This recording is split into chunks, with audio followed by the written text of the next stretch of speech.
দুনিয়ার সব মাই অসাধারণ, কিন্তু সব নারী না। নিজের মায়ের বদনাম পৃথিবীর কোনো ছেলেরই হজম হয় না, কিন্তু এটাও সত্যি অনেক মায়েরা শাশুড়ি হলে বদলে যায়। ছেলের বউ আর মেয়ের জামাই দুটোর মাঝে আকাশ পাতাল কিছু পার্থক্য তারা করে। মেয়ের জামাই হলে শাশুড়ির আদর জন্য জন্মদাত্রী মায়ের চেয়েও বেশি হয়ে যায়। আবার পরের মেয়েটা যখন নিজের ঘরে আসে, সে সারা জীবনেও যেন আপন হতে পারে না। আসলে কি জানেন, বউ শাশুড়ির সম্পর্কই যতটা গভীরই হোক না কেন, ভেতরে একটা অজানা দূরত্ব থেকেই যায়। আর হবেই না কেন, মায়ের কাছে সবচেয়ে আপন তার ছেলে, আবার বউয়ের কাছে সবচেয়ে আপন তার স্বামী। তাই একটা মানুষকে ধরে রাখতে শাশুড়ি বউয়ের মাঝে যুদ্ধটা সেই আদিকালের।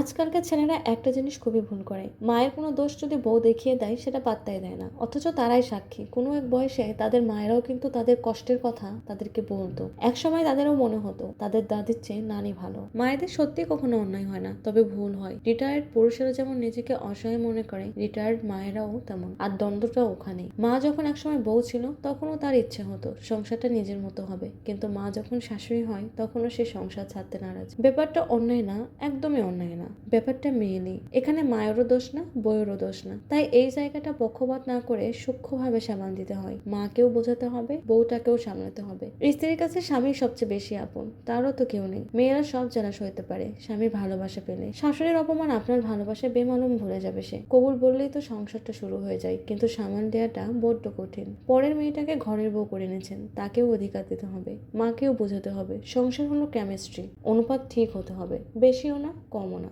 জীবন সুন্দর যদি জীবন সঙ্গীটা ভালো হয়।